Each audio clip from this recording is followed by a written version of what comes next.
संतांनी शब्दाच्या जोरावर एवढी मोठी वाङ्मय निर्मिती केली, ते शब्द ऐकून भगवंत वेडा झाला. आमच्या शब्दांनी देव नाही वेडा होत. आमच्या शब्दांनी फार तर समोरच्याला राग येतोय, असं आमचं बोलणं आहे. शब्द असे असावेत, दुसऱ्याच्या काळजामध्ये एकतर घर केलं पाहिजे आमच्या शब्दांनी. पण आम्ही काय करतोय, दुसऱ्याच्या काळजाला घर पाडण्याचं काम करतोय. शब्द संभल के बोलिये, शब्द के हात ना पाव, एक शब्द हे औषधी, तो दुसरा शब्द हे घाव. कसं बोलावं सांगितलं पूर्वस्मृतींनी. बोलू ऐसे बोल, जेणे बोले विठ्ठल डोले. आमच्या बोलण्यानी दुसऱ्याच्या हृदयातला विठ्ठल डोलला पाहिजे, असं आमचं बोलणं पाहिजे. सगळं शिकवलं, आम्ही शिकत नाही, हा आमचा दोष आहे. स्मृती शास्त्र ग्रंथ हा धर्माचा दुसरा आधार सांगितला. आचारश्चैव साधूनाम, साधू संतांचा आचार हा धर्माचा तिसरा आधार सांगितला. की साधू संतांनी जसं आचरण करून दाखवले तसं आपण वागावं. संतांनी सांगितलंय तसं वागावं, संतांनी करून दाखवलं तसं करावं. बोले तैसा चाले त्याची वंदावी पाऊले आपण म्हणतो. संतांनी काय आचरण केलं, तोची संत सोशी जगाचे आघात. माझ्या ज्ञानोबरायांना किती सोसावं लागलो. काय पाप केलं होतं सांगा. आपण नेवाशापासून जवळ मंडळी आहात. काय चमत्कार घडला या भूमीमध्ये. ज्ञानोबरायांचं नेवाशामध्ये, आळंदीमध्ये, आपेगावमध्ये, पैठणमध्ये अशी सगळीकडे वास्तव्य असायची. पण 2.5 वर्षाच्या कालखंडामध्ये नेवासाच्या मंदिरामध्ये माऊलींची ज्ञानेश्वरी उदयाला आली. शके 1212 टीका केली पै ज्ञानेश्वरे. सच्चिदानंद बाबा दरे लेख पोझारा विठ्ठल विठ्ठल. 2.5 वर्ष ज्ञानेश्वरीचं लिखाण चालू आहे. बाबाजी पंत थावऱ्यांचं प्रेत उठवलं ज्ञानोबरायांनी. चमत्कार झाला या नेवाशाच्या प्रवरे तीरी, या नेवाशाच्या भूमीमध्ये. बाबाजी पंत थावऱ्यांचं नामकरण माऊलींनी केलं. ओठ सच्चिदानंद, तुला जाता येणार नाही. सच्चिद आनंद स्वरूप असलेला तू आत्मा आहे. आणि लिहून घेतली ज्ञानेश्वरी. 9033 ओव्यांचा हा यज्ञ ज्ञानोबरायांनी या नेवाशाच्या भूमीमध्ये मांडला. त्या पैस खांबाला पाठ दिली ज्ञानोबरायांनी. काय भाग्य त्या खांबाचं सुद्धा. त्या खांबाला माऊलींनी पाठ दिली. त्या खांबाने ज्ञानोबरायांचं मुखकमल सुद्धा बघितलं नसेल, पण आज महाराष्ट्रामध्ये त्या खांबाचं मंदिर उभं राहिलंय. ज्या एका पशुच्या मस्तकावर ज्ञानोबराय हात ठेवतात, त्याला अमृत ऊर्जा देतात, त्याच्या मुखातनं ऋग्वेदाच्या ऋचा वधवून घेतात, त्या पशुची सुद्धा समाधी या महाराष्ट्रामध्ये आहे. मग मला सांगा, एका खांबाचं मंदिर उभं राहतं, एका पशुचं मंदिर उभं राहतं रेड्याचं. आपला उद्धार नाही व्हायचा का ज्ञानेश्वरीला हात लावल्यावर? आपला उद्धार झाला पाहिजे. आपला उद्धार होणार, निश्चित होणार. मला असं वाटतंय की आपण बेलापूरच्या सगळ्या माता भगिनी, माझ्या सगळ्या माता किंवा आपण सर्व रोज एक 300 ओव्या ज्ञानेश्वरीच्या वाचता. तर नेवाशी आपल्यापासून जवळ आहे. माऊलींची ज्ञानेश्वरी इथं प्रकट झाली. आपण रोज 300 ओव्या वाचता ना? नाही का? 300? बर जाऊ दे. 100 वाचतात. 100 सरासरी. तेही नाही वाचत त्यांच्यासाठी 5 ओव्या. एक तरी होवी अनुभवावी, एक तरी होवी अनुभवावी.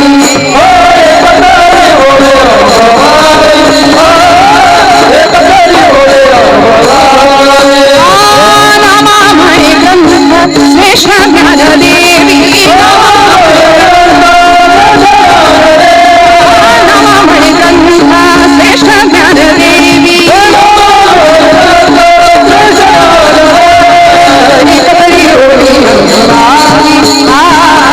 एकतरी होवी अनुभवावी.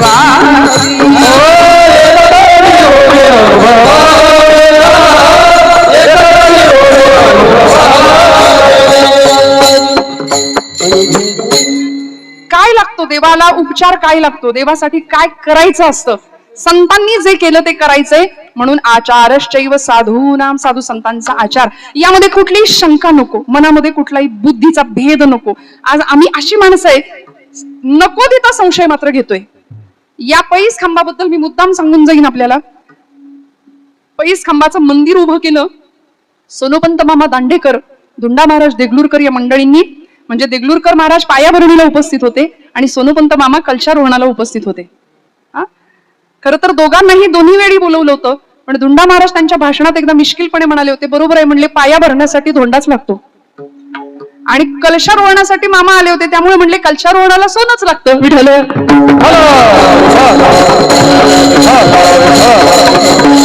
पण हे मंदिर उभं राहण्याच्या पूर्वी काय घडलं होतं? याच पैस खांबाला नेमकं काय आहे असं की ज्ञानोबरायांनी तिथं पाठ लावली आणि ज्ञानेश्वरी प्रकट झाली. हा यज्ञ निर्माण झाला 9033 ओव्यांचा. अर्जुन विषाद योगापासून ते मोक्ष संन्यास योगापर्यंत इतकं सुंदर अस्खलित मराठी भाषेचं देशिकारलेण इथं प्रकट झालं आणि भारतीय किंवा महाराष्ट्राच्या सारस्वत आणि महाराष्ट्र संस्कृतीच्या देवघरात ज्ञानेश्वरी ठेवली. परवरीच्या ठिकाणी जन्माला आलेला हा भाषेचा यज्ञ 56 भाषेचा केला असे गौरव भवारणवी नाव उभारिली. हे सामर्थ्य ज्ञानोबरायांचं. ती ही भूमी. मग मला सांगा, लोकांनी त्या खांबाच्या बद्दल संशय व्यक्त केला होता. म्हणले नेमकं असं काय आहे म्हणून उकरायला सुरुवात केली होती. लोकांनी खणलं. मी सांगते आमचा बुद्धीचा वाद कुठं निर्माण होतो बघा. बुद्धिवादी त्यांनाच म्हणायचं ज्यांना बुद्धी आहे की नाही याबद्दल वाद आहे ते बुद्धिवादी. ज्यांना बुद्धी आहे की नाही त्याबद्दलच वाद असतो. फार संशय, फार तर्क मध्ये आणायचे. भावनेच्या पातळीवर शून्यता असते यांची. यांनी पैस खांब उकरायला सुरुवात केली. खणकाम चालू केलं. मूळच लागे ना, खांब सापडेना. शेवट कुठे आहे खांबाचा? शेवटी ऐका, कथा असं सांगते, तिथून रक्त यायला लागलं. तेव्हा ते खणणं थांबवलंय आणि मग आज आपण तो डामडौल पाहतोय. आज याही ठिकाणी परमेश्वरानी आपण 2 खांबांमध्ये भगवंतांना पाहतो. एकामध्ये शिवांना पाहतो आणि एकामध्ये विष्णूंना पाहतो. हरिहरा नाही भेद. ही अत्यंत सुंदर ऐक्याची भावना या भूमीमध्ये मंडळी पाहायला मिळते महाराष्ट्रात.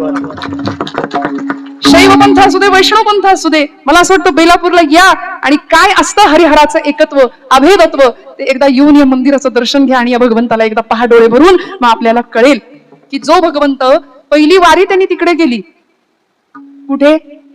आदिदेव महादेव सब देवन का बाबा भोलेनाथ त्याला म्हणतात. तो आदिदेव आहे. देव आदी आहे. आमचे गुरुजी म्हणायचे देव आदी आणि आपण सगळे नादी. देव आदी आणि आपण, तुम्हीच म्हणताय, कुठल्या ना कुठल्या नादात अडकलेली आपण मंडळी, नाही का? तो छंद कसा असावा माहितीये का? देव आदी देव आहेत. भगवंताला भेटायला गेले. जगातले पहिले वारकरी आहेत भोलेनाथ. जगातले पहिली वारी भोलेनाथांनी केली आणि विथ फॅमिली, सहकुटुंब सहपरिवार गेले होते.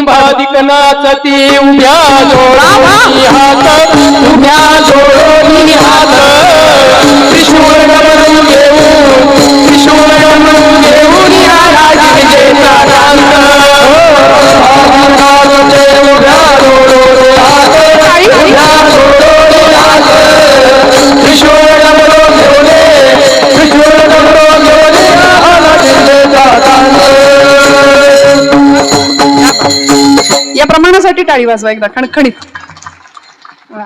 भगवंत आला, सगळे आले. गणपती बाप्पा आले, कार्तिकेय स्वामी आले, आमचे पार्वती माता आली, सहकुटुंब सहपरिवार. म्हणून वारी सहकुटुंब करायची हे त्यांनी सांगितलंय बरं का. अगदीच आता घरात कुणी विचारेना म्हणून वारीला नाही जायचं.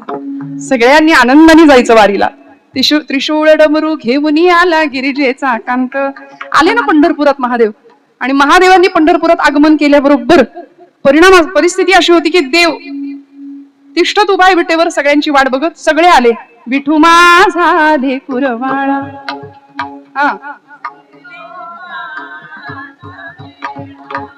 विठू माझा लेकुरवाळा.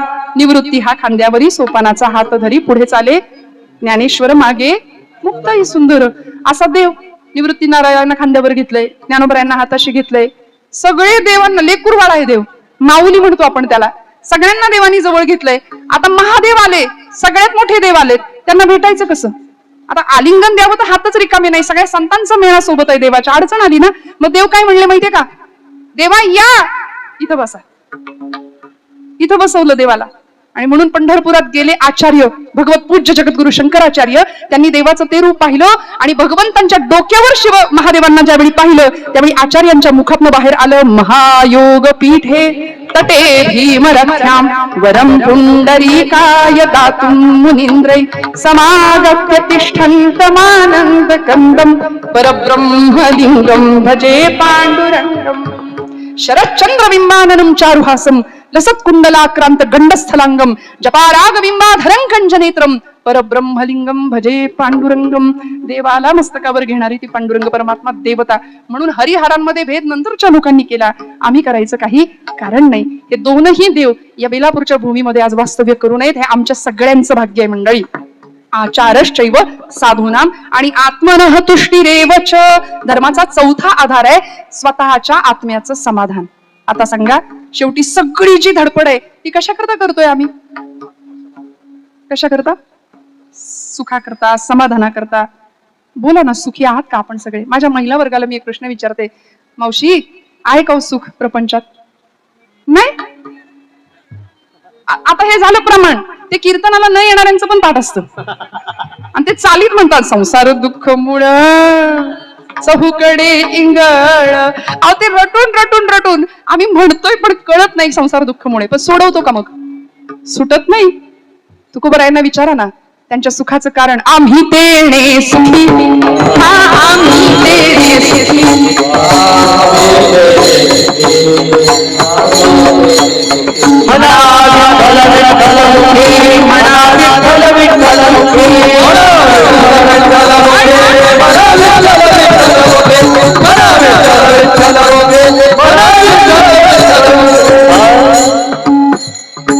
घड्याळ पळतंय माझं. आम्ही तेणे सुखी पहा म्हणा विठ्ठल विठ्ठल मुखी. तुकोबरायांना विचारलं, महाराज इतकं सगळी परिस्थिती आहे तुमची प्रतिकूल, म्हणजे प्रपंचाचे अक्षरशः 18 विश्व दारिद्र्य असं वर्णन केलं जातं तुमच्या. आम्ही सदैव सुडके जवळी येता चोर ही धाके, ही परिस्थिती तुमची, तरी सुद्धा महाराज तुम्ही सुखी कसे काय? महाराज उत्तर देतात, तेणे आम्ही सुखी म्हणा विठ्ठल विठ्ठल मुखी. त्यामुळं देवाला काही लागत नाही. देवाला उपचारांमधलं सगळ्यात मोठं साधन काय महत्वाचं लागतं याचं उत्तर देतात अभंगाच्या प्रथम चरणामध्ये.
अवघ्या उपचारा एक मनची दातारा, घ्यावी घ्यावी माझी सेवा दीन दुर्बळाची देवा.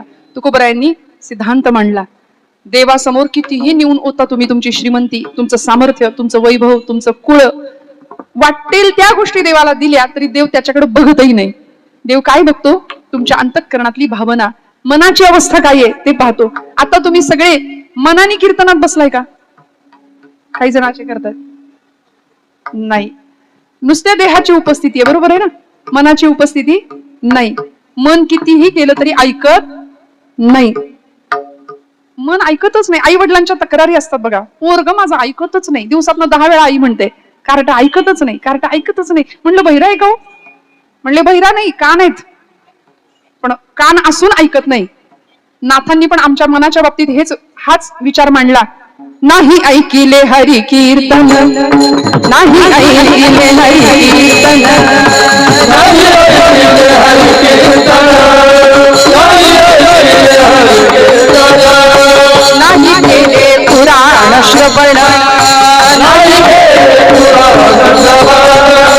नाही वेद शास्त्र पठण, गर्भी बहिरा झालो त्या गुणे, गर्भी बहिरा झालो त्या गुणे, बहिरा झालो या जगी, बहिरा झालो या जगी.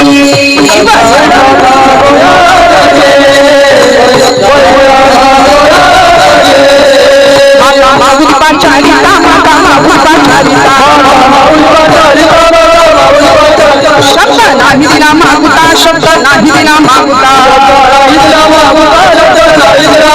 पहिला झालो नरविजेता पहिला झालो नरविजेता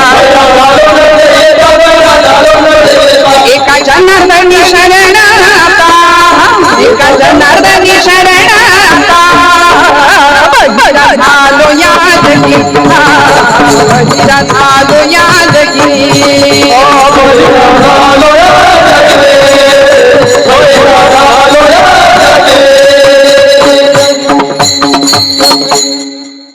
सगळं आहे जवळ कान दिले भगवंतांनी पण ऐकण्याची इच्छा नाहीये जे ऐकायला पाहिजे ते आम्ही ऐकत नाही तुकोबराय म्हणले तुम्ही ऐका रे कान माझ्या विठोबाचे गुड मना तेथे धाव घेई राही विठोबाचे पायी डोळे तुम्ही घ्या रे सुख पहा विठ्ठलाचे आणि घेई घेई वा माझं अर्ध कीर्तन तुम्ही केलं विठ्ठल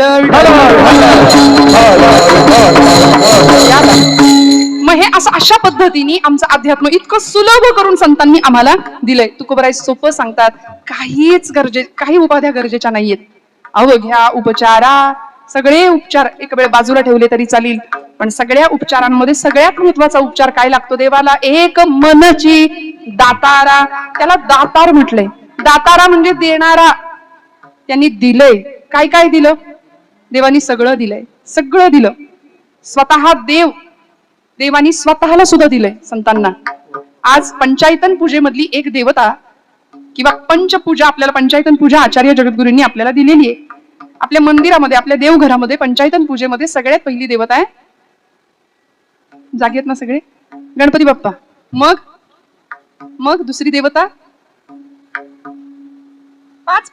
पंचायतन पूजेमधली दुसरी देवता शिव शक्ती विष्णू आणि मग पाचवी देवता आहे